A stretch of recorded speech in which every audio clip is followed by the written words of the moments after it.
Q1D effect. Not really happened. Nigel couldn't make it. Yeah. I rang up Mendenhall, he said he could make it. Don't do this whole...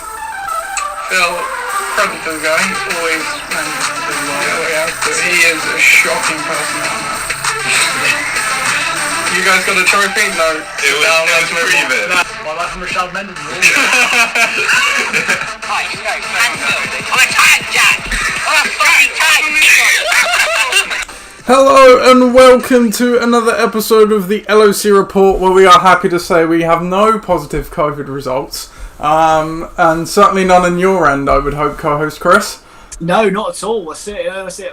We've already had our positive COVID tests, so I've been there and done it and got a t-shirt. Yeah, there you go. I live. Yeah, and lucky for us, we have a COVID positive on the committee, so we were handily able to deal with what has transpired over the last couple of days in the NFL. We will cover that off in the news section, Chris. But before we get to that, how are you? We always start the show asking how you are. Yeah, I mean, I'm alright. You know, so this is still quite a novelty that we're doing this, despite the world being as it is. So yeah, I'm feeling pretty good. You know, so I feel better for doing this. I'm glad that's what, as a commissioner, that's all I want to hear. But yeah, with that then, let's just get straight into the league news.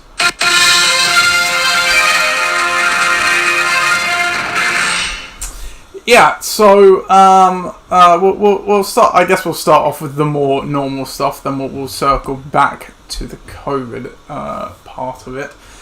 So the normal stuff being transactions, of course, of which not too many this week. There were, of course, a few more injuries, but nothing really major happened. No one really established themselves. So we had the one.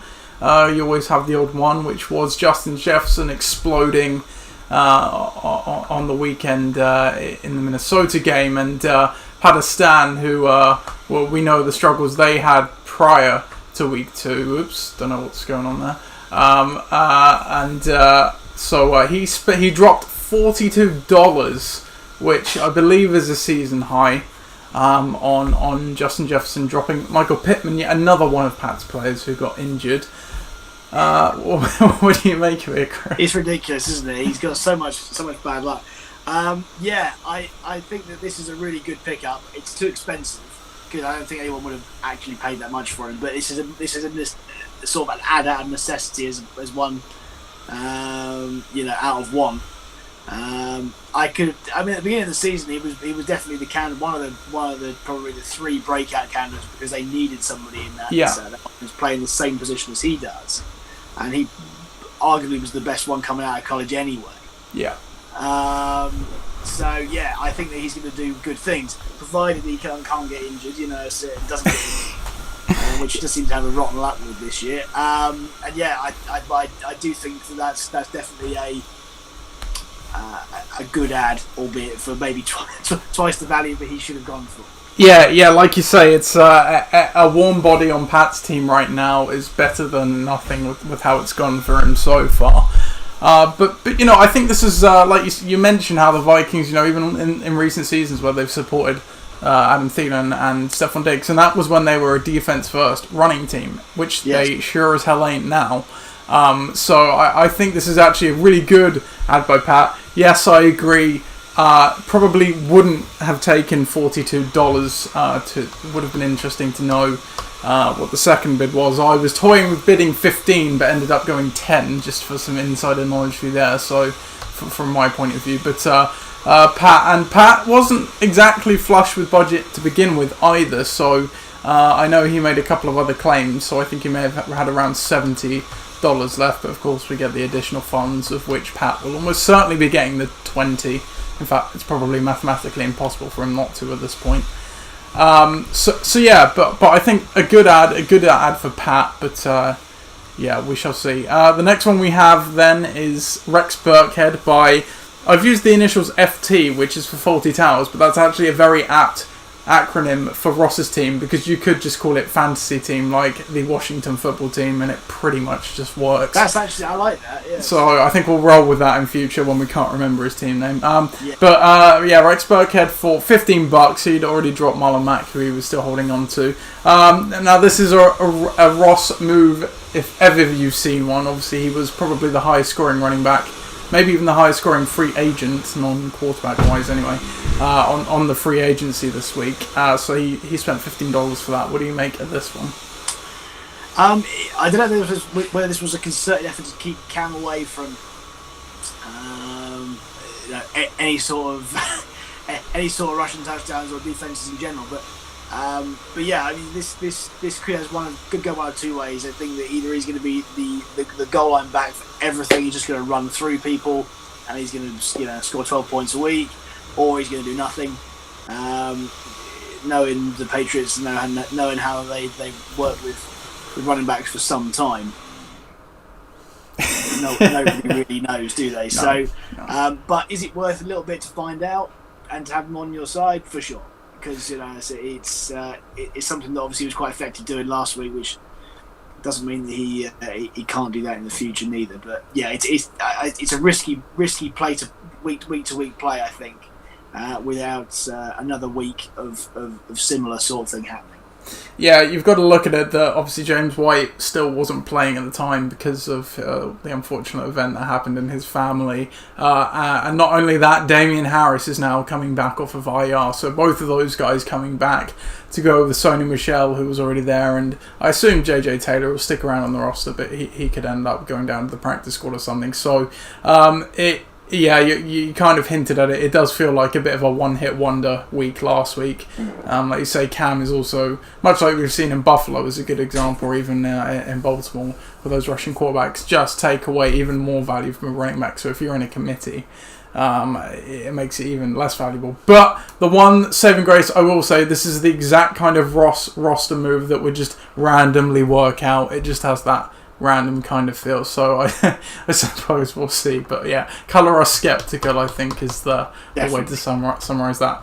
The next one we have then is it's kind of interesting for the add and the drop, I guess. So Ixan added Myles Gaskin, again another team just sorely in need of a warm body, and dropped Malcolm Brown for $8. So I guess the interesting on the side of Gaskin that he is leading the Dolphins in touches. He actually had 27, I think, unbelievably. Not that he got much on it. But also Malcolm Brown was obviously Big Ben's big roster acquisition after week 1, where he dropped $27. Talk us through this one. Yeah, I mean it's not a surprising move, because I do think that triple-headed monster in the LA Rams have is going to engulf Malcolm Brown. I don't think that he's the guy that they want going forward into the future anyway. I do think that's Akers when he comes back. But you look at Myles Gaskin, yes, he's going to get plenty of volume, but is he going to get plenty of goal line? And that's the problem, is that they still have... Yeah, I think... just to solidify your point there, Jordan Howard is on pace for something like a ridiculous 57 carries for 18 yards and 16 touchdowns if you extrapolate his 3 games over the season. So it's yeah. So you go from a triple-headed monster to a double-headed monster, but of which one head's slightly bigger than the other. So yeah. So well, remains to be seen on that one as well. And then the only other interesting one I've picked out is one by Bedethinators here, and this one's kind of funny. I'll explain before you give your takeaway. So it's Carlos Hyde for Jalen Reagor, and that is a free agent move. So Carlos Hyde, obviously, with Chris Carson having his leg twisted, he profiled. He may be back this week, but he could miss a week or two. So Carlos Hyde profiles to be the next man up there. But also Jalen Reagor, obviously injured, and we've known for quite some time an injury that's going to put him out for a good month or two. Ollie was holding on to him to put him on IR, which obviously only 3 weeks. You can come back in 3 weeks from that now. So he would have easily qualified for that. The Eagles just were not putting him on it. Then, lo and behold, mere hours after Ollie makes this move, guess who ends up on IR? Oh dear. Yeah, that was mainly the funny thing I wanted to bring up here, because it's self-explanatory. You Carlos just don't Hyde. know. You just No, don't know. yeah, no, it's You just want ridiculous. Carlos Hyde badly, so. Yeah, well, yeah, like I say, don't need much of your takeaway there. He's a 1 week or 2 week fill-in while if Carson missed any time, but nothing else interesting there. So that is all the transactions. We'll cover off the trade block next. So on the trade block, we have from the Detonators, Ronald Jones and Odell Beckham Jr. So these are guys that I guess you could say teams are actively shopping or one trade. From my side, it's Zach Moss, Mike Gesicki, Jeff Wilson, and Mike Davis. And from Pakistan, the entire team, I am told, is on the trade block. So just for coverage sake, that would be Ryan Fitzpatrick, Joe Mixon, David Montgomery, Murray Cooper, Justin Jefferson, Joshua Kelly, Drew Brees, AJ Brown, Russell Gage, Darius Slayton, Michael Thomas, Deebo Samuel, Justin Tucker, and the Broncos D are all on the trade block. Okay. Alright, that sounds fun already. So if any of those guys pique your interest, contact those respective owners and they will be willing to discuss a deal. We do debate corner at the end of the show now, so we'll leave that. The only other thing to cover then is just because it all went in the group chat. Ben went 15 on Justin Jefferson, by the way, so another comparison point. Is what's going on with the game that we now know is being postponed probably till Monday, Tuesday, but I suppose there is also a chance as more testing happens and whatnot that it could be delayed even further. So that game is the Titans versus the Steelers game, and just to read it, to cover it off, you obviously know it quite well, Chris, as you had a hand in deciding the framework. So if you have a player in said game, there will be some team changing powers brought back in. So if you would like to play them, assuming the game were to happen as normal, you still can. So what you need to do is you'll need to play a player over them, but then let me know that if that game does go ahead, you will be swapping player X in over player Y. So a good example for you, Chris, would be if Derrick Henry doesn't play, let's just fire up your team, you would play DJ Chark, for example. I know it's not quite like for like, but that's an example.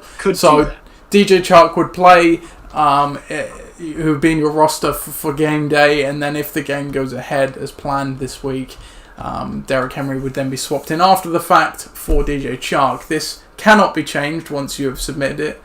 Once you've submitted it, you could change it, but once the players start playing, nothing can be changed as normal.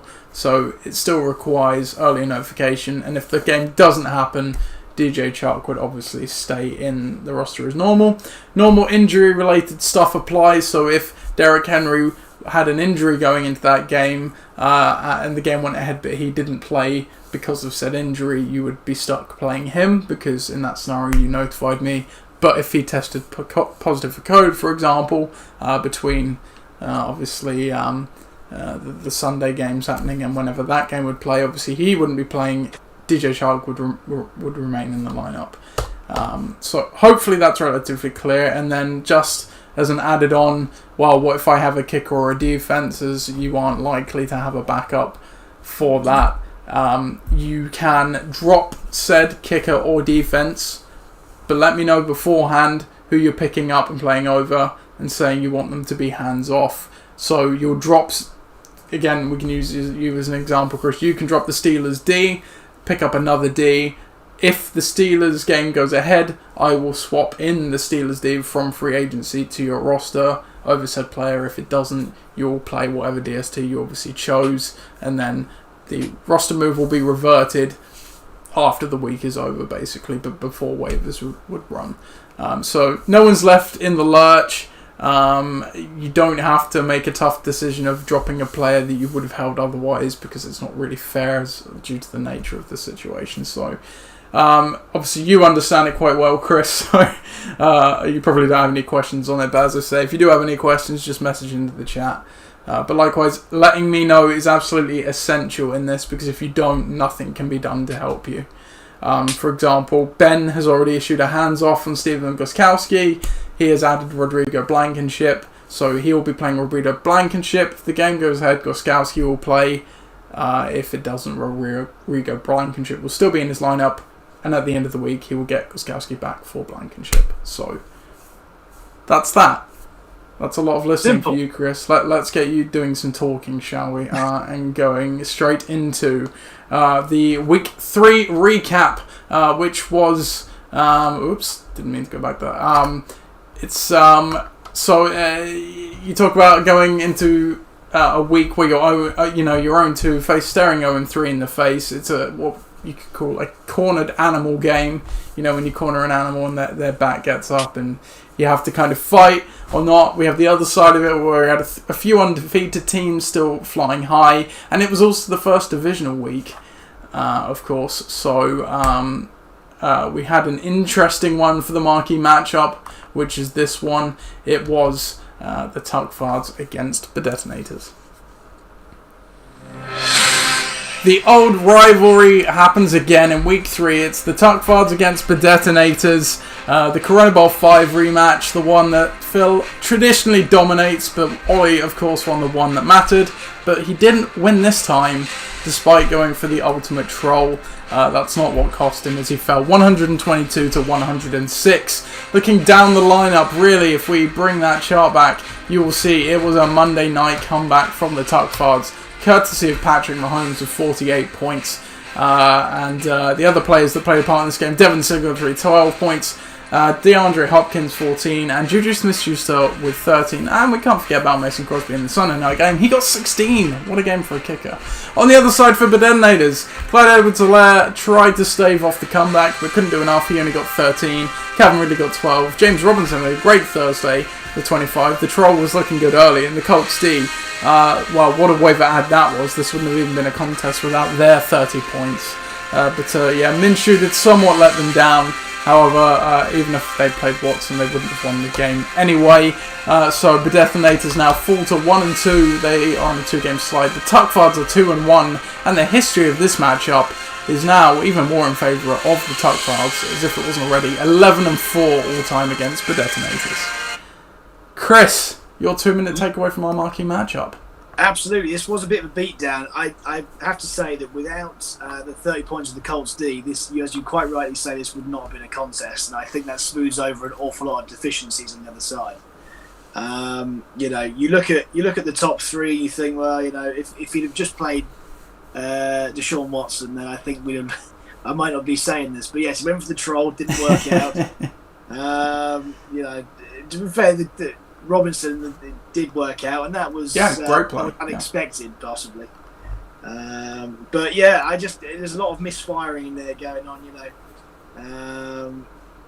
Harrison Butker only got 4 points too, which yes, exactly, which is not the usual way for him. It could have been more, but hey, look, touchdowns were the biggest thing, and I think that if you look at Minshew, Lamb, Clyde, Odell, Ridley, look how touchdown deficient they were, and that's where your problems lie. On Phil's side, there's no doubt about it that Patrick Mahomes is the man. 48 points is absurd, and as we always say, if you score over 40 points, you should be winning games. If you score nearly 50, you should definitely be winning games. When it makes up nearly half your total. But otherwise, it's quite healthy for Phil. It's 12s and 13s, 16 for the kicker, as you say. Adrian Peterson back from the dead.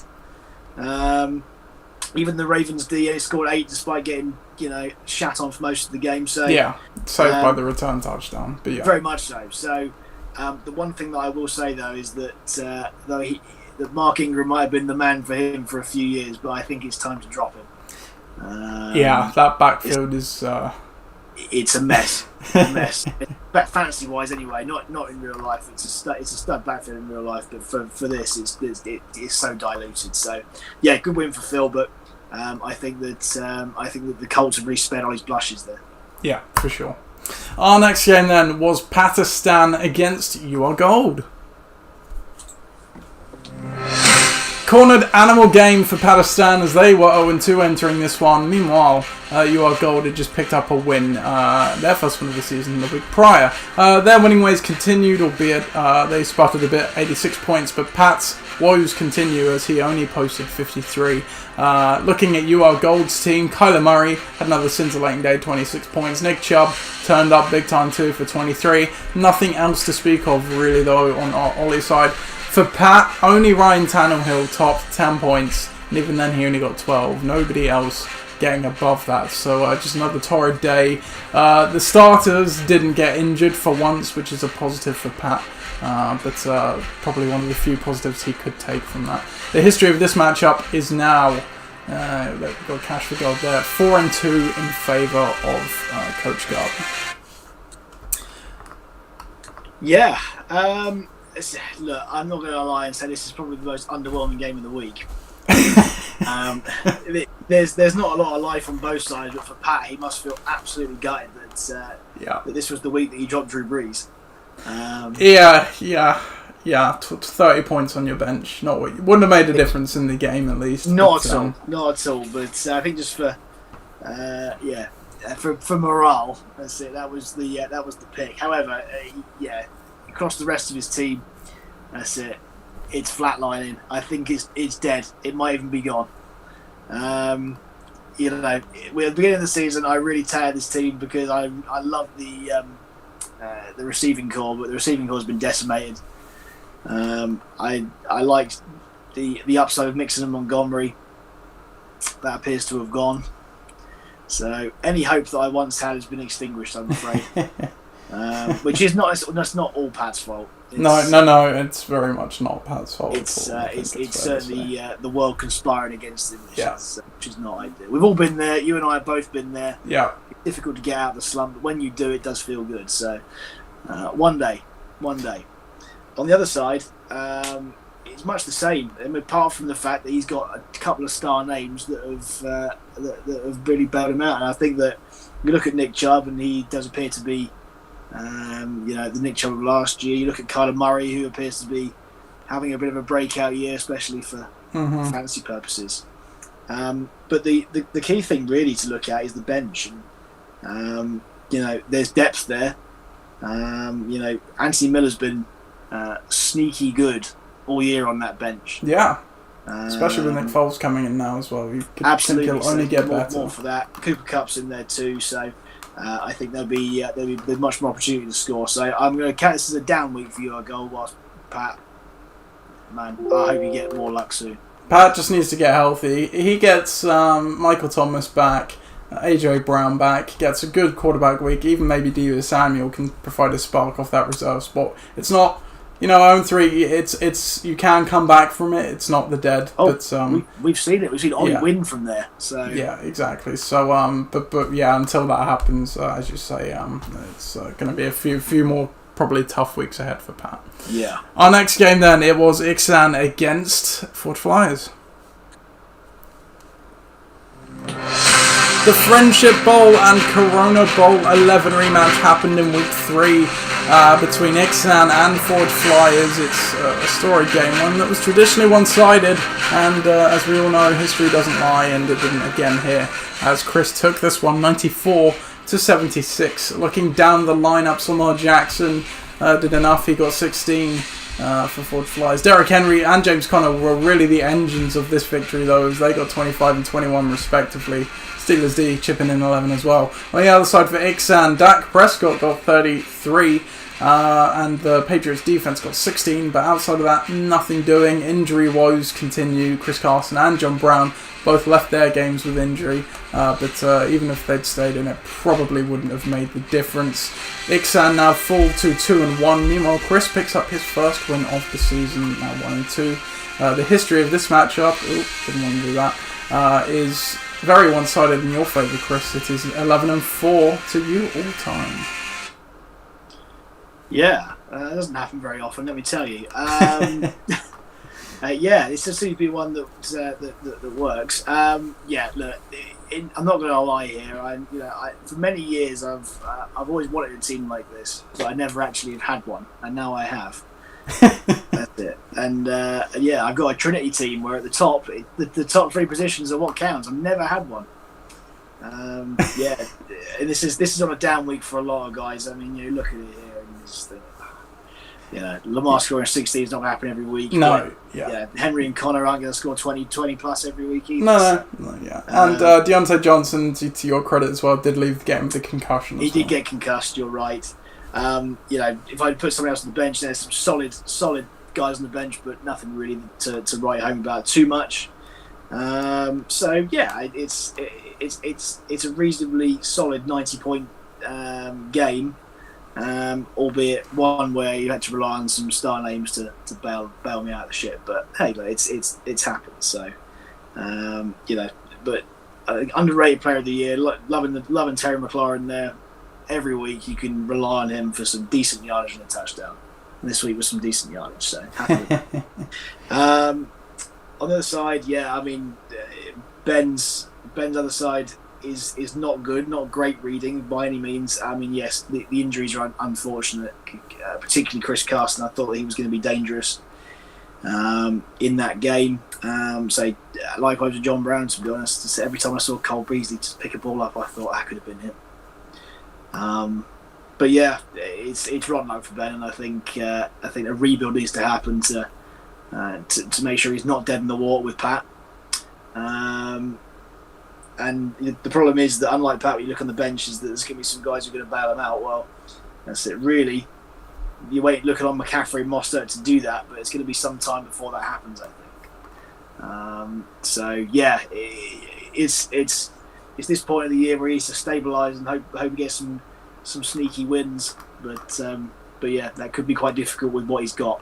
Yeah, absolutely. Mostert perhaps could return this week, although I would probably peg it another week, and then McCaffrey will be another week after that. So as you say, it's difficult times at the moment for Ben. And look, there are some poor performing players. Obviously, Mark Andrews has had a couple of down weeks, but yeah, you got to think they're going to need some luck with their opponent to pick up some wins in the next couple of weeks. Anyway, our next game then was bucking the trend against Bare Necessities.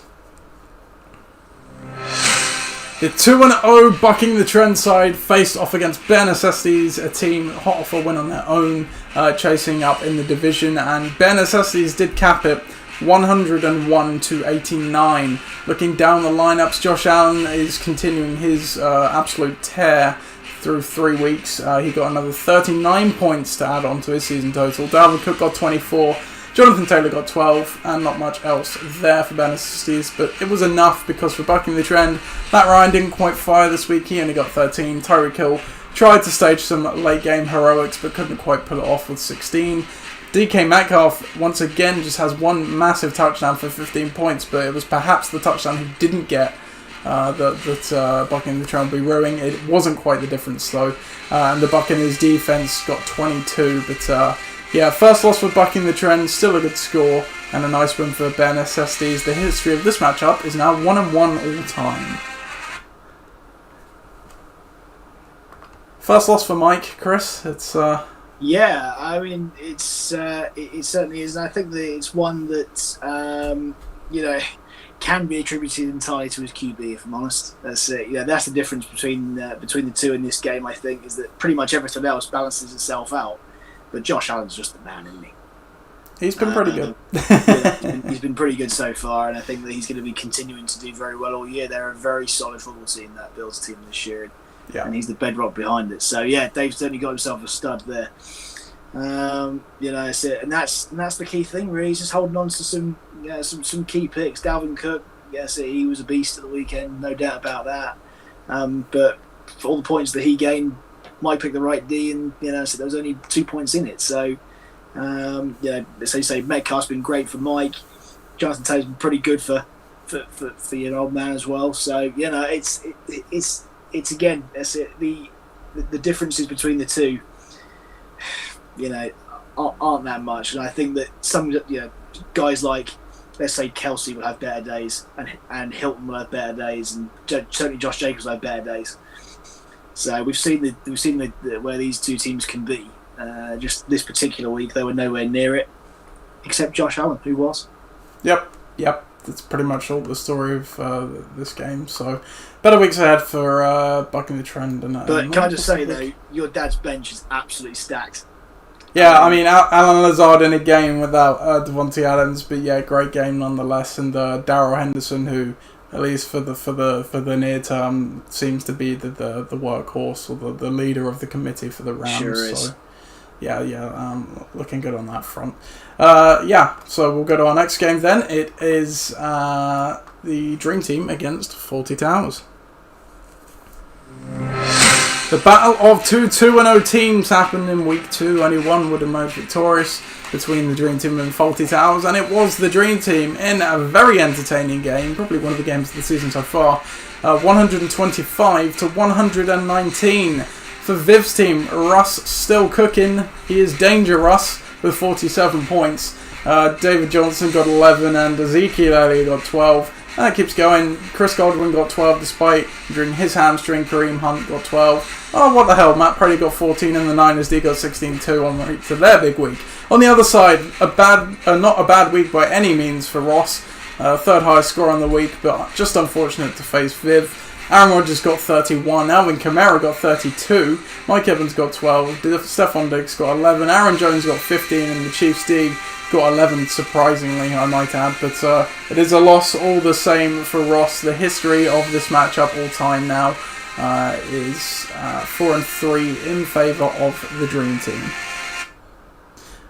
Ross is going to be feeling pretty hard done by it. I would feel very hard done by if I scored 119 points or 120 points and lost. But as we keep saying, Viv's team is the team to beat, and I have to say, this week it didn't sway my mind to say it really is. I mean, you look down that list and you think to yourself, apart from Deshaun Jackson, who's he's got his own issues. Yeah, he left the game injured with a hamstring. Exactly that. Yes, it pulled his hammy. So. Yeah, except that, which is a slight down on the week. Everything else is where you want it to be, and oh my god! I mean, Russell Wilson is playing just unreal, exquisitely. So, yeah, I think that if provided they can keep him going, provided that Zeke carries on doing what he does, provided that the Browns continue to feed both their backs. And early kicking MVP from me is Matt Prater. What a guy! That's it. Yeah, ticking over every week with double-digit points. So that's drowning the game-winning field goal too. Yeah, that's it. So yes, and what's on the other side? It's much the same. I mean, you can't knock what Ross is doing at the moment. He's certainly, assembled a good team. He's assembling a good team based on what the Oil Drive gave him every week, and the only downside is the play of MVS again. There's not a great deal else on his bench that he could have swapped him out with. Certainly nothing that I would have played ahead of him. No, yeah. I mean, if he'd have played Latavius Murray, that was the only way he would have got the win, and it would have been by fractions. But yeah, you can't. Yeah, exactly. It's not something that you would necessarily do, but you have to say that again. That is a really well balanced team. I think, much like we spoke about with Mike's team a couple of weeks ago, it's one component away from being absolutely brilliant. So yeah, work on that. Yeah. The kicker was Youngwick, who did get injured in the game, played through it, but still there's other decent kickers out there. Yeah, exactly. Don't worry about that. Exactly. And then our final game of the week, it was Gridiron Gang against Tom Starnes. This was the double-cornered animal game. Two 0-2 teams, facing off in Gridiron Gang and Tom's Tyrants. How far they have fallen since Corona Bowl 3 when they faced each other. When you corner an animal, you expect results, and that's what both of these teams delivered. And Tom will be feeling awfully hard done by as he lost to 127 to 104. For Gridiron Gang, Newton didn't deliver the goods this week. He only got 13, but by God did nearly everybody else. Austin Eckler 20, Jeff Wilson 19, Tyler Lockett 28, Michael Gallup 20, Robbie Gold 14, delivering that week-high 127-point performance. Meanwhile, Tom's Tyrants, no slouch either. They streamed Big Ben and got 23. Jerick McKinnon made a start, got 14. Miles Sanders 11. Keenan Allen 17. Allen Robinson 18. Will Lutz 13. Just wasn't enough unfortunately for Tom. History of this matchup all time is now 7-6 in favour of Gridiron Gang. No first round pick, no problem for 1 week at least for my team. I can't remember the last time you were the highest scoring team in the last, well, it's been a long time. It's probably been a while. Probably that year where I had the no-name highest scoring team in the season. That's it. Maybe had a highest scoring week then. Exactly that, yeah, the one that no one remembers. Until this year. Yeah, I've never seen a team of yours in 1 week look so good. It's been a long time, if it has. And yeah, you're a QB performance away from being, really in the stratosphere this week, weren't you? So, even some of the bolder moves, the Jeff Wilson move was fantastic. It worked out brilliantly. If you'd have swapped him for literally anybody else, it would have still been fine. Yeah, the bench also delivering the goods, apart from the one player that didn't play. Yeah. So yeah, I think a thoroughly well-deserved win, and you're right. Yeah, on Tom's side, there isn't much you can do. I'm not sure in what world you'd play Noah Fant over Todd Gurley, by the way. Yeah, Tom was ruining that one a bit, but he got McKinnon and Big Ben right, so 2 for 1. Yeah, that's right. He got that right. So yeah, the totals on the other side you just can't complain with. Defense, maybe you just think Washington against Cleveland away. I mean, they've been okay so far this year, but they've just scored 3 points, and that's not great. No. They were doing okay until I think Chase Young left the game, and it started to fade away. It's not all because of one guy. No, of course not. No. But yeah, I think that there was a route to victory there, albeit not necessarily one that you necessarily think about. But yeah, certainly it's good to see that guys like Allen Robinson, who's now going to become the elite receiver that you expect him to be again. Yeah. Keenan Allen is, as we said a couple of weeks ago, now that him and Justin Herbert are like that, then it's it's going to sort him out. So yeah, the problem I've got is that it's obviously the San Francisco backfield will one day return to what it was, which was a hot mess. But Devontae Adams will return. So. Yeah, that's what you mentioned, Devontae Adams. This is the fun stat about this game for you, okay? So Gridiron Gang not starting their first round pick. Tom's Tyrants not starting their second round pick. Gridiron Gang not starting their third round pick. Tom's Tyrants not starting their third round pick. I didn't start my fourth round pick either. I think... Who needs that? Who needs draft picks anyway? I know, right? And both these teams go over 100 points, so one of those weeks. It's all good, yes. Yeah. So that's the conclusion of last week's game. So we'll go to the milestones, standings, and stats. No power rankings for you as yet, but they will drop shortly. So looking at the Southampton division, new leader on top there, and the Tuckfards. Even though you are gold 1, Tuckfards did 2, and they have the superior points. And Badenes, they are in third place at 1 and 2, and then Pedestan at the bottom there. In the fourth spot. In the Portsmouth division, again a new leader, Ben Acestes leapfrogs Ixan with their win and Ixan's loss. They have slightly better points as well, 8 points, so it is still quite close, but obviously the arrows pointing in very different directions for them. Bucking the Trend get their first loss too. They're also at 2 and 1, and then Forge Flyers right behind them now with your first win, Chris, at 1 and 2. Then in the Winchester division, the only undefeated team, we usually get, I would say, 1 or 2 more make it past 3 weeks, but the Dream Team leading the league at the moment at 3 and 0, and the Winchester division, Faulty Towers lost their first game last week against Viv.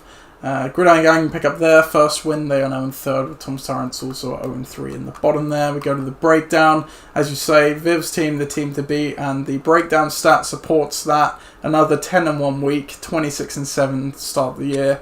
Ross right behind him at 25 to 8. Then bucking the trend in third, although they dropped to a 3 and 8 record in last week's game. Ben Acestes there too. At the bottom, hard times for Pat. Obviously, he would have only beaten one team in the first 3 weeks. Brutal start for Pat. Tom's Tyrants and Forge Flyers there at the bottom as well. But on the up and up, but more positive the last week for Tom and last couple of weeks for you, Chris. In the coach stat, Gridiron Gang remains on top with only 13, closely followed by Ross and Viv, who are both under 20.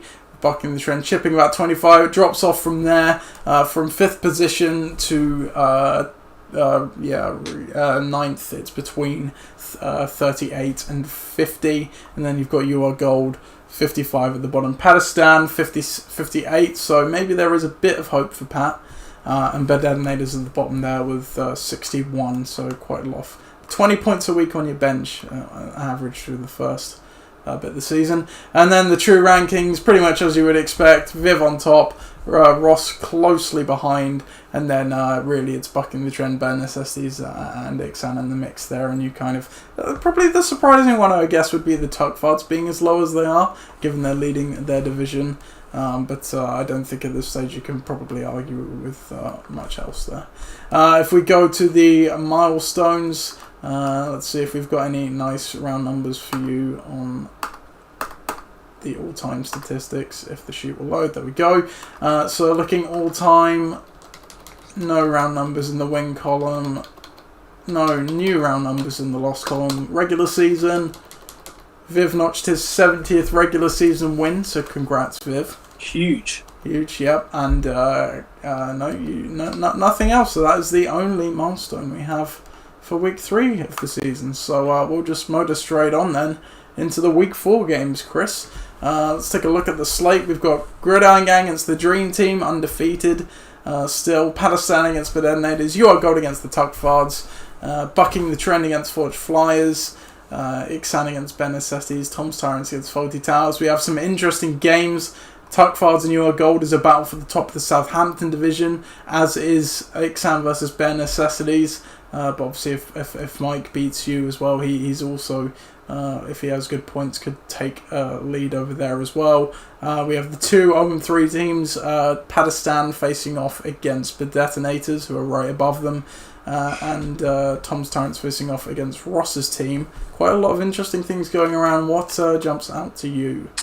Well, I think that as we just talked about, I think that that every matchup there does have its merits, but the one that does stand out to me is Gridiron Gang against the Dream Team. So it was last week's 2 highest scoring teams playing against each other the week after. Let's see what happens. Okay, let's do it then. Marquee matchup this week in a divisional week again, second week in a row.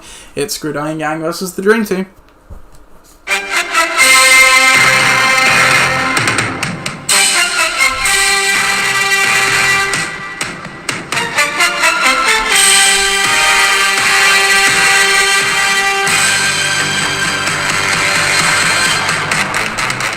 The Dream Team face off against Gridiron Gang in week 4 of the LOC 2020 season. The Dream Team are 3-0, the last undefeated team standing, but they would have lost last week only to Gridiron Gang, as both of these teams piled up the points. The projections in this one, after Gridiron Gang picked up their first win of the season, have Gridiron Gang getting another win, 94-91. If we take a look at the lineups for Gridiron Gang, Mike Davis comes into the lineup for Michael Gallup, let's call it.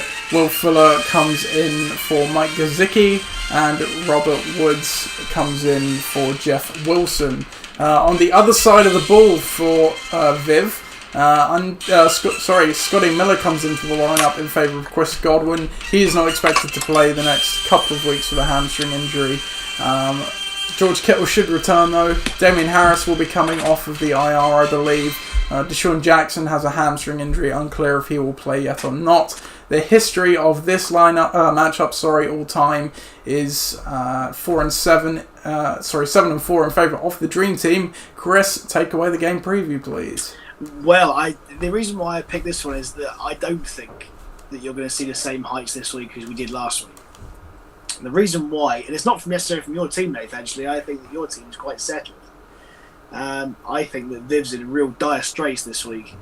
You look at the 3 in the middle, you look at Jackson, Miller and Hunt, and all of them are questionable and all of them may not play. And you look at the same time who he's got on the bench to be able to replace them. I think that AJ Green is a definite positive play. Do I think Landry is? Not really. If Kittle's back, that'll be massive. But otherwise, that's it. Otherwise, yeah, you've got the third option just isn't there. So that's definitely food for thought for the rest of the week for Viv. However, what I will say is that he could probably play no player in the third slot, and still Russell Wilson versus Miami would be a very good matchup. That is definitely his anchor this year. David Johnson against Minnesota, I think that's going to be decent. We know what sort of volume that Zeke's going to get. It's excellent. Prater kicking in a dome, and the 49ers playing Philadelphia, who have been awful through 3 weeks. Mm-hmm. So yeah, I think that there's definite room to be positive about that. But those three in the middle, apart from AJ Green and maybe Jarvis Landry, are you sure? Are you sure? Get yourself an insurance now, Viv. That's all I can say. From your side of the ball, Nate, you're looking very rosy, I have to say. Very rosy indeed. And Cam's in once again another shootout, potentially. So good matchups there. For Lockett, for Davis, for Fuller, for Woods, for the Cardinals D even. That's not a bad one either. So, I really think you're rosy. You're on the bench there. You look down. Spoiled for choice is what I feel like. Very much so. Very much so. So, I think Viv will be aching for your bench. That's it, rather than his own. I really think that sort of balance. That's it. We saw what it can do last week.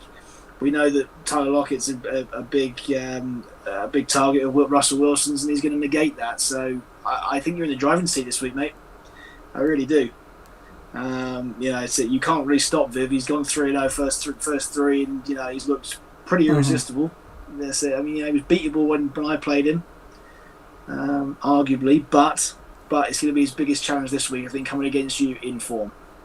Yeah, no, I think it was definitely a good pick by you for the marquee matchup. And you mentioned Russell Wilson. He has posted basically 40 points or more the first 3 weeks of the season. Now, Viv is deservedly 3-0 because he does have a good team around him, but he has made the difference between Viv being 3-0 and not having a loss already, almost certainly, because the team isn't that good that it would be winning even with an average quarterback, if you get what I'm saying. As you point out, this week, he's definitely hurting. He's not got Chris Godwin. He could have Kittle back. We shall see. Like you say, there's 3 players in there. I think Scotty Miller should be fine. But against a tough Chargers defense, what's he going to produce? Jackson, he's always been injured. He could play still, but who knows? It's a good matchup if he does. And then Kareem Hunt, I didn't even wear. He had a groin injury. I'm not sure if he'll play at this point. I would imagine he would. It's certainly an interesting game. And like you say, somehow my team has gotten stronger despite losing its first round pick. So it's and last week Cam didn't perform, and I still had that amount of points, and I've got some decisions to make still, as you say, with players on the bench. So I'm going to pick my team as well. It obviously wouldn't surprise to see Viv win. Another performance like that from Wilson would not be a surprise at all, and there's certainly some good players who can deliver good performances as well in Johnson and Elliott, but the healthy team somehow is my team. So, let's go with me as well. Absolutely. Next game then, we have Pakistan against Bedenators.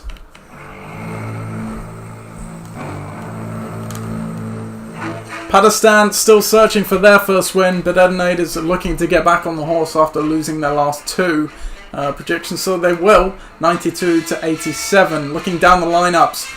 For the Detonators, he looks unchanged at the moment to my eye. And on the other side, Pakistan, Ryan Fitzpatrick comes in for Ryan Tannehill. And Justin Jefferson comes from the waiver wire to the starting lineup over... Gosh, sorry Pat, I can't even remember who you played last week. Darius Slayton, maybe, probably. Joshua Kelly stays in for the moment as well. So Ollie is rocking at the moment 20 personnel. Meanwhile, Pat, he's going with 30 personnel, 3 running backs, 2 receivers. The history of this matchup all time, the Detonators are 3-3, so it's a level slate between these two. Chris, easy win for Ollie, or does Pat have a chance to get his first win? Well, based on recent performances, definitely not, Nath. Definitely not. Look, there's some bold plays here. I think that his big players need to turn up, but the massive inclusion this week is obviously Ryan Fitzpatrick over Drew Brees. I think Fitzpatrick's been quite good this season. From what we've seen. Yeah, that Seattle defense is, they've probably, for all the fancy offensive players that have been injured, I think the Seahawks have absorbed all of the defensive ones so far. Indeed.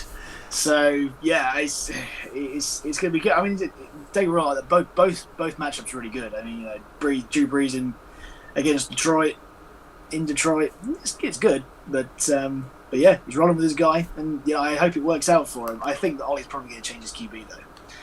Almost certainly, yeah. Yeah, because you would definitely play Watson against the Vikings right now. They're so bad. Except last weekend where they were really good, because they made Ryan Tannehill look like an absolute donut. But otherwise, it is a bit underwhelming from Ollie. Tyler Boyd is not sexy, but he gets the job done. That's it. Clyde, well, in a great start and hasn't really reached those heights since. He's been okay. Serviceable, yep. Very much so. He's trying to shop Odell for a reason, but he's got to come good sometime, surely. And this is getting the profile to be losing where they can't just run it 50 times a game or whatever. So absolutely, yeah, absolutely. Calvin Ridley's a stud.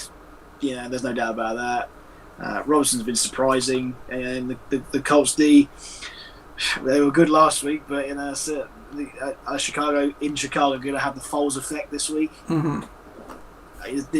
You wouldn't bet against that. What's on the other side? Yeah, sorry. There's an excellent matchup for the Broncos against the Jets, obviously.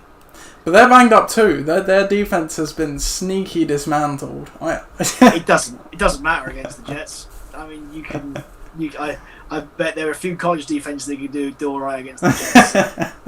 And reports just on top of that, Adam Gase is a goner. Supposedly, if he loses this game, he's out on his ass. It's so underwhelming. It's so underwhelming. So,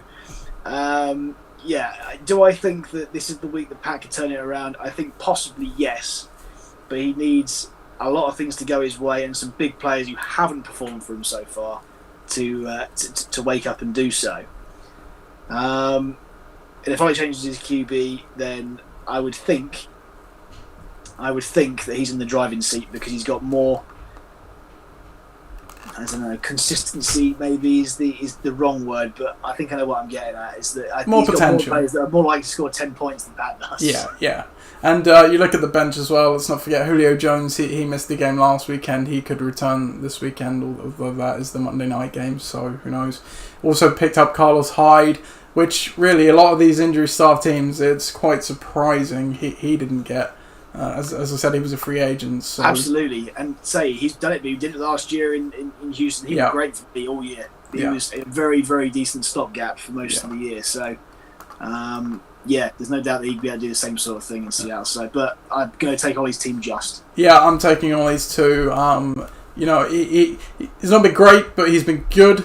Could be getting Jones back, can do that stream of Hyde, has some nice matchups. Watson, more importantly, the quarterback he drafted in the middle rounds, but fairly high by quarterback standards, finally actually has a good matchup. The Texans hate whoever made the schedule this year for the defenses they faced through 3 weeks, and no such injury reprieve yet for Pat. So he's I say that Michael Thomas possibly could return for this game, which would be massive for Pat. Huge, absolutely huge. Who knows? Even Russell Gage could potentially return. I can't remember what his ailment was, but no, I think right now you've got to say it's probably the Detonators game to lose. The next game we've got then is another Division 1. So I'll save that for the preview. It's UL Gold against the Tugfarts.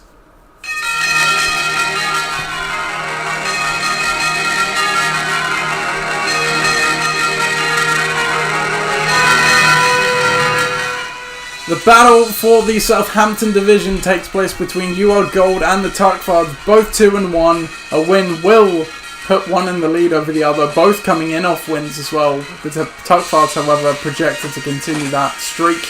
93 to 89. Looking down the lineups for the Tuckfards, I think they're unchanged at the moment, so they're still trotting out 30 personnel, 3 running backs, 2 receivers. No injury news on that side for UR Gold. They bring Cooper Kupp into the lineup in favour of, I'm not sure who he played last week. Don't know, but Cooper Kupp's in the lineup now. He may have been last week actually, who knows. Johnny Smith came out. Johnny Smith, thank you. So he is rocking with 20 personnel this week, 2 running backs, 3 receivers. History in this matchup all time, the Tuckfards are 2-2 against UR Gold. And just before you preview this game, Chris, we have had a question on Twitter, completely not related, from Eric Gurdon. Welcome, Eric. Who do you think will win the election? Chris, quick answer. Trump. Ooh, I'll take it. I think it will be Biden. I hope it will be Biden. But yeah, wouldn't be surprised to see it be Trump. Was that a genuine thing? I'm not kidding around. There was a question on the thing, so. Oh, hey, right. The viewers ask, we answer. Hello, Eric. Hello. I hope you're enjoying the show. If Hello, you're Eric. still Yes, watching. Absolutely. Yeah, I'm pleased that you're interacting with it. It's great. I mean, it hopefully this helps you. But yeah, I've got something deep down in me which thinks that there's a lot of Middle America that's going to vote for Trump once more, despite the fact that he looked like an absolute clown last night. He did, yes. Anyway, this game, Chris, Tuckfards against UR Gold. Which one of these will be looking the clown at the end of the week? Well, I said this is the I'm not too sure. I think that this is a great week to be able to show what Ollie can do. I mean, you look at the matchups there. I think at this point Mahomes is pretty much matchup proof after big time playing the Ravens last week. Yeah, in their so I'm not house going to too. start saying, he's playing New England at home, he's going to get wrecked. He's not. No. There's going to be there's going to be a concerted effort from New England. I'm sure that Bill is going to go out there and try and teach him a few lessons. But on the other side, Kyler Murray playing Carolina is absolutely it's a matchup from heaven, man. Yeah. So, I think that they can pretty much negate what they're going to do each. Kenyon Drake's value this year is something. He's getting the work, but not the touchdowns. It's very much so. I think obviously Murray's the guy who's going to get the touchdowns more than, but it doesn't matter in this instance. So, I think if they weren't together, then we might have more of a problem. But yeah, at the same time, it's obviously Nuke's in this game as well. So there's some damage that can be done there. But let's be honest.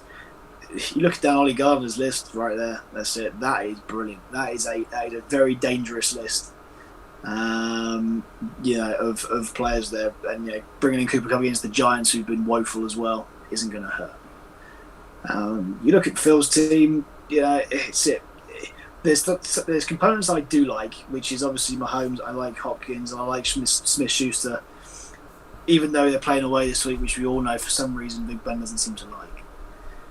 And the Ravens against Washington I do like, but his running backs are just so hot and cold. You don't know if Ingram's going to score, more than 5 points, or he's going to score 15. Singletary's looked more of the guy in the backfield, but is he really? And Moss was out last week. I'm unclear at this time if he'll be back as well. Yeah, absolutely. Once he comes back, he certainly doesn't look nearly as effective. And then you factor in the Adrian Peterson effect. Well, that New Orleans defense is no slouch. So I think based on what I see there is that provided that Murray and Mahomes can face each other off, I think that UR Gold has a great chance this week. Albeit one that could potentially be hit by the Mahomes effect and the fact that DeAndre Hopkins is playing against them. Yeah, no, I think you previewed that correctly. You say UR Gold has a good names on paper, and I completely agree he does, but I think after you get past Thielen, it does become a bit sketchier. Kupp is a very touchdown dependent player. That's what he has been. certainly in the last year or so. Marquise Brown, pretty much the same. Look, having a touchdown-dependent play isn't a bad thing. It just means they're probably not going to have a good week if they don't get the score, though. But then you say on the other side for the Tugfards, well, Ingram, Singletary, and Peterson, they ain't really scoring touchdowns either. So it's Well, can I just say, what does Anthony Miller need to do to get a game?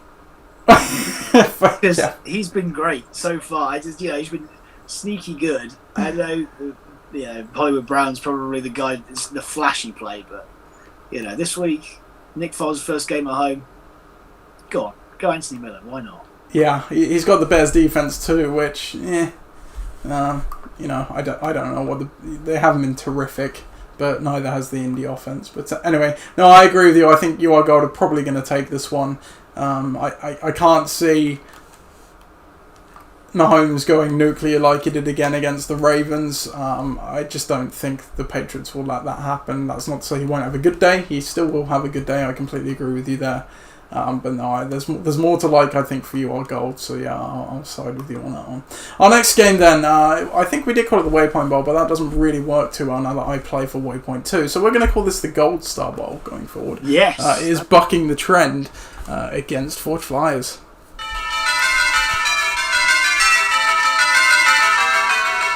We have a co-worker bowl once again, and it comes in the form of the Gold Star Bowl as Bucking the Trend face off against Forge Flyers. Bucking the Trend notching their first loss last week, Forge Flyers getting their first win, and they're projected to continue to do so, 92-90. Looking down the lineups for Forge Flyers, Tyler Higbee, does he come in, Chris? He does. Jerry Jeudy, does he come in? He does indeed. DJ Moore, I'm pretty sure, was already there, but those two are new. He comes in as well. Oh, he came in as well, excuse me. All in favour of, Julian Edelman, Terry McLaurin, and Deontay Johnson. I got that part right. So you are rocking 21 personnel this week, Chris. 2 running backs, tight end, 2 receivers. On the other side of the ball, bucking the trend. At the moment, I believe Robbie Anderson is the only change for Leonard Fournette. So he is going with 10 personnel, one running back and 4 wide receivers. The history of this matchup all time is 1-0 in favour of you, Chris. And love a good co-worker bowl, the Gold Star Very bowl. much so. Now, there is a big disclaimer in this, obviously. This is an asterisk, is that I am the most affected person, I think, with the potential COVID problems that we have. So if the Steelers and the Titans end up not playing this week, then I'm effectively screwed.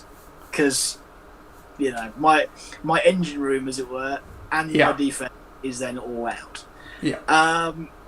So in the world that happens, obviously, you end up probably bringing maybe Edelman into the game. You don't have much choice. It's Edelman, McLaurin. Hopefully Johnson gets cleared, and but that's it. But I've got Corey Davis and Johnson as well, so that's a problem. So it's between McLaurin, Chark, and Edelman. Either one of those 3 into there, which doesn't make it look like a very sexy team. Let's be honest. No. Right now, if I was going to pick a defense, I mean, what could there be? What's the number one defense? It's pretty slim pickings out there. Green Bay's defense has still got to be out there. Surely no one's picking that. Just while you're looking at that, yeah. Yeah. So, but I wouldn't play him against Matt Ryan anyway, so I wouldn't do that. I'd probably play the Bills against Vegas. Actually, that's what I would play.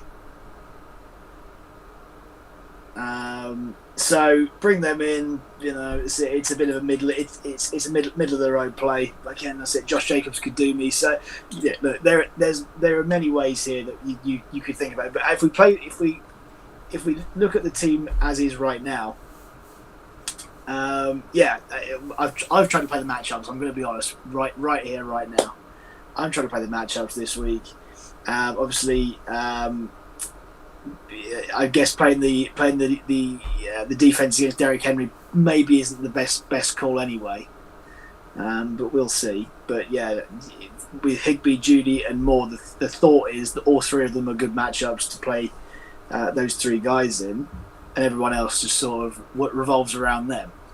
I think Jackson can have a bounce back. On the other side, Mike's got some difficult ones there. I think the top three where he relies a lot on to get points. Look at Matt Ryan, playing in Green Bay, not ideal. Always plays in a little bit worse away, but it could be a shootout. But he never plays quite as well away from home. Tyreek, same thing. He's playing New England at home. I think what we talked about with Mahomes applies here as well. Is they're not going to get to the stretch that some teams you see. Josh Jacobs against Buffalo, difficult matchup. Hilton against Chicago, difficult place to go. Metcalf, that is really good, to be fair. The Rams is really good, and then we'll see. After that, it's a bit of a fight off between the Carolina receivers. So yeah, it's very difficult to pick a winner out of this, I think, because of the uncertainty that could happen. If none of them play. If my two big guys, big guys, Henry, Connor, and the Steelers D, don't play, then it's a definite win for Mike. If they do, then I think I've got a fighting chance of coming out of this with a win, albeit he does have a lot more explosive players than I do, and I've got way more, shall we say, consistent players in terms of yardage, perhaps. Sure. Yeah, no, I think I'd agree with your assessment. If you're at full strength, I think I'm going with you, just because I think Ryan's slated to have a good game. Certainly didn't have a great one last week. But then, I could see a scenario where Hill gets shut down by New England. They're probably going to do what they can to stop him. Jacobs, right now on that Raider offense, it's Waller and Jacobs are the only two threats with all the injuries they've got. So I think they'll probably try and shut him down too. And then the guys there, Hilton's just not really shown it that much so far. Anderson's been okay. Metcalf is ridiculously efficient. He has been one of the top 12 receivers, and he's had 12 catches through 3 weeks. It's just insane, his efficiency. But playing Miami as well when Russ is cooking, so I'm not going to knock him. But yeah, like you say, I think there's just more consistency on your side. We saw a bad week from Mike last week, which I don't think we're going to see too many, to be honest. But your team is good too. I think you've been hard done by to start 0-2 until last week. Just to cover off the injuries, Lindsay is practicing now. He could return. Chark's practicing too. And obviously too early to tell on Johnson with the concussion. But no, I'm going with your team too, Chris. So win for you. Yeah, take the gold star. Massive. Thank you very much. That's okay. The next game then, we have Ixan against Bare Necessities.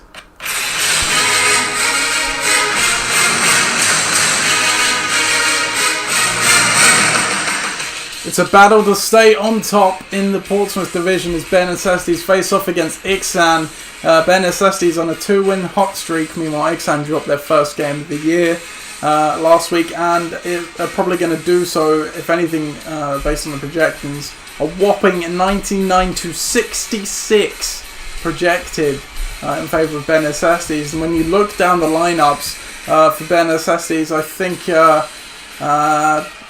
no change at the moment there. No, I don't think so. So still going with 31 personnel, 3 running backs and a tight end and a receiver.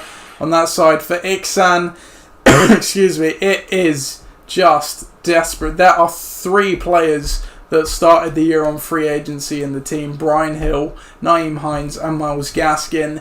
The projections will go up when Ben puts Rodrigo Blankenship in the lineup, but only by about 7, so their projection goes up to about 73. Darren Waller comes in as well. The guys that have left the lineup: John Brown, he wasn't in there last week. Chris Carson. They must have cut the 2 other guys that were playing last week. In fact, Naeem Hines may have even been playing last week. I can't even remember. So it's 31 personnel as well for Ben. History of this matchup all time. Bare Necessities are 3-10 against Ixan. So we usually say history doesn't lie, Chris, but I think in this instance it almost certainly is. I'm not sure I would need my 2 minutes for this one, Nate. If I'm honest. I just... Look, if someone had bet me at the beginning of the year that would be a team that was starting at the start of the week, I don't know what the odds would be, to be honest. They'd be long. They'd be very long. Yeah, that's... Look, I think if I'm going to be balanced in my assessment of this game, then let's just talk about bright sparks.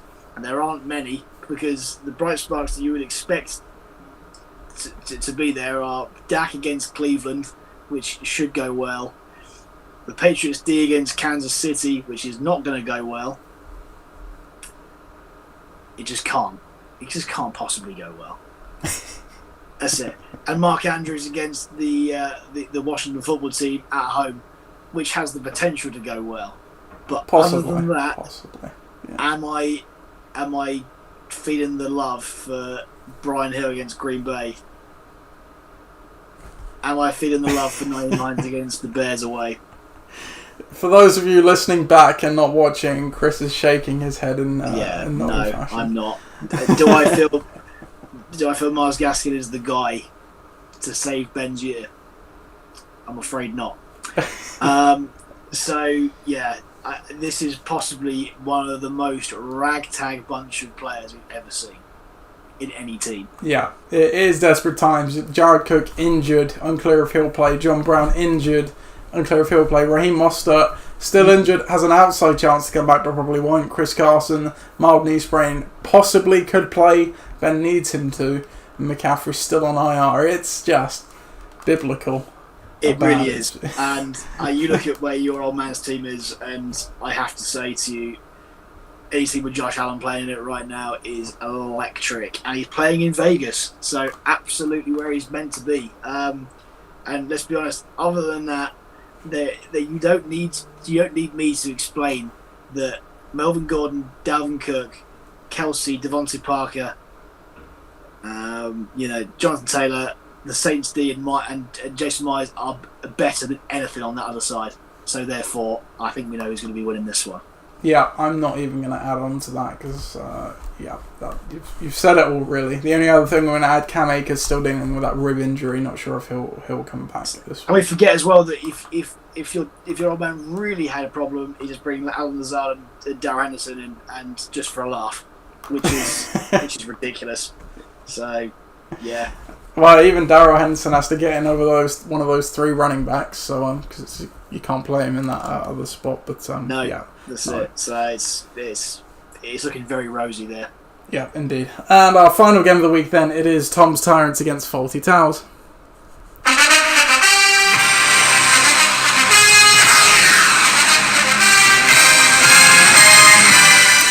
Faulty Towers face off against Tom's Tyrants in Week 4 of the LOC 2020 season. Tom's Tyrants still searching for their first win. Meanwhile, Faulty Towers coming in off of their first loss at 2-1. Projected to win though in this one, 96-81. Looking down the lineups for Ross's team, no changes as yet, so they're still rolling with the 20 personnel. On the other side, Tom's Tyrants, I don't believe they are changed yet as well, but there could be some shuffling, we'll see, so they are still rolling with 21 personnel. History of this matchup all time. Tom's Tyrants are, let's find it, 4-4 all time against Ross. In terms of injuries, McKinnon has a rib issue but should play. Devontae Adams could return, was possibly close last week, so he should be back for Tom. Youngway Koo will not play, so a new kicker in there for Ross. Chris, does Tom, after a good week last week, have a chance to possibly get the win this week? Going to be very challenging. I think the world seems to be conspiring against him, and there's some really, really, really gnarly matchups in there. Do you want to play if you're Big Ben, do you want to be playing Tennessee in Tennessee? No. You want to be playing them at home. And Brady against the Chargers is not another good option, which is the other he has on the roster right now. That's right. That both of them are just... Wouldn't surprise me if he pivoted to something like Goff on free agency against the Giants. That is something that I looked at earlier on, and I'm surprised that somebody didn't try and someone dropped him, I guess, but won't. No, he was out there. He's not been on the team all season. He managed to get through waivers. Wow. Okay. Well, that's even more impressive. So yeah, I don't like Sanders against San Francisco. I don't like Allen versus Tampa. I don't like. I do like Robinson against the Colts because as I keep talking about, Nick Foles is going to be the guy this week. He's going to be Chicago Nick Foles and Eagles Nick Foles, not Jacksonville Nick Foles. Will Lutz should be fine, and Washington football should get trampled over by Baltimore at home. On the other side, you look at that at the moment, you think, look, I'm going to go with the top three, but let's go with his three key players, which are Rodgers, Kamara, and Aaron Jones. And all of them are playing, well, two of them are playing in the same game, obviously, Rodgers and Jones against Atlanta, who just seem to be hilarious to play against at the moment in terms of the fantasy output. Kamara against Detroit should be a walkover. Evans is going to struggle, as we said before, against the Chargers because everyone has so far. You would think Stephon Diggs in Vegas with Josh Allen right now. I mean, it could be great. Chiefs against New England. I think they're on set for a good day. And Randy Bullock, who's been brought in as the replacement kicker, has had a sneaky good year as the Bengals kicker. And it'd be very interesting to see if his new acquisition, Rex Burkhead, gets run out at the expense of MBS, who we've been slating for 2 weeks. Who's going to win this game? I think Ross's team has the potential to go absolutely massive with four of their big guys, whilst Tom struggling to see a way out of his hole right now. Okay. Yeah, I mean, like Ross's team had a great output last week, didn't get the win, would have beaten nearly every other team in the league. And still profiles have a good game. Yeah, you mentioned Evans, he's not got a great matchup, and obviously Scantling didn't do much last week either. I don't know. I kind of feel like Tom's team is a bit more on the up. Obviously, I'm expecting a couple more changes there. New quarterback, probably almost certainly new defense as well. And if you plug in Devontae Adams for Noah Fant, I don't think that's a bad lineup.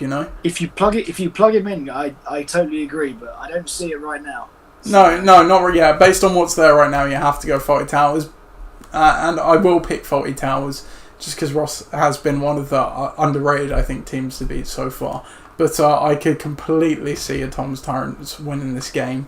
It was hard done by not to get it last week, but could possibly get it this time. So that is the Week 4 previews. We will quickly dip into Debate Corner. John Burkow, where are you? Order.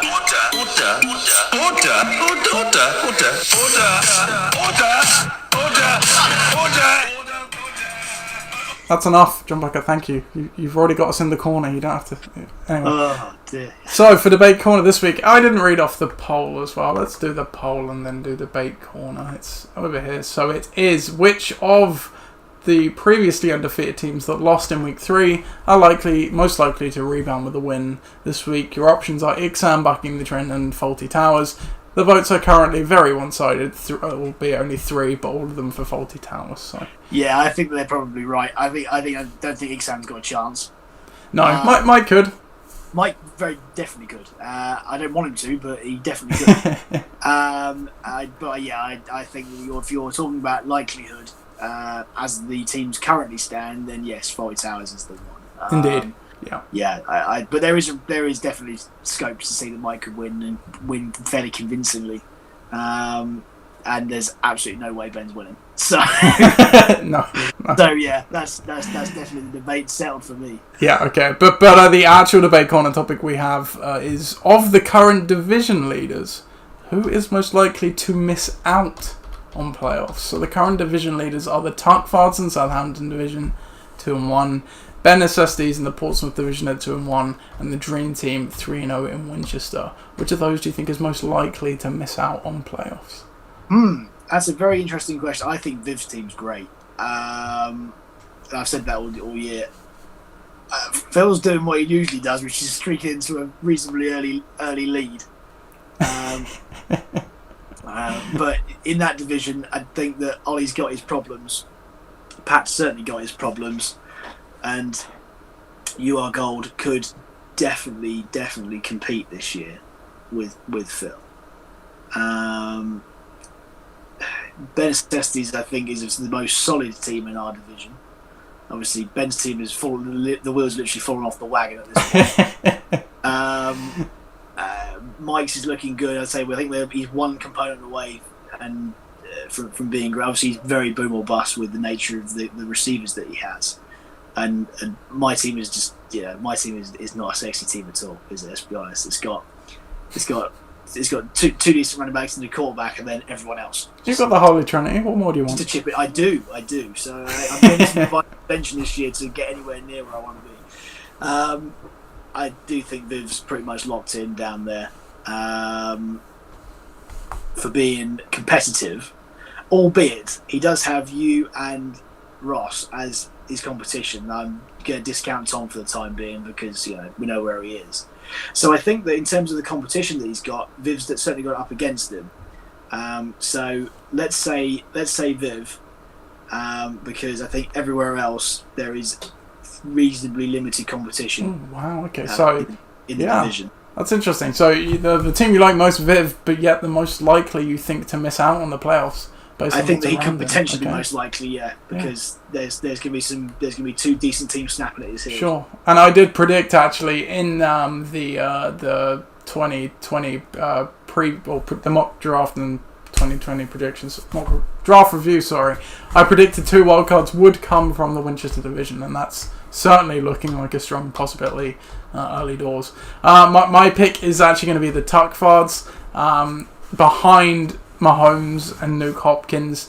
There isn't a great deal to be banging the drum about. You already mentioned the UR Gold is a pretty good team there as well, and Bidednators certainly, maybe if they could get a trade or a waiver move, I think are in a position to compete there as well. Actually, Bidednators have outscored both of those two we've just mentioned as well, despite being 1 and 2 just behind them. So I think it's Tuckfards most likely at the moment. Bare Necessities, I think, a close second, it's fair to say, because as you mentioned, the competition in that division, certainly when Nick Sand gets back on top, and I think your team's fine too. I think actually really Viv's probably the most likely, just because he's already got a win over everyone. He's the second highest scoring team in the league, and even if he doesn't win the division, I think there's a fairly strong shot he gets the wild card. So that's my take. Anyway, that is another episode. Thank you for joining again, Chris. You're welcome. No worries. Nice to be here. Yeah, good. Thank you for coming. It's Commissioner Stubbs signing off, and I hope you have a good rest of your week. Have a great weekend. Good luck in your fantasy matchups, unless you're playing me, of course. We will see you next week. Goodbye.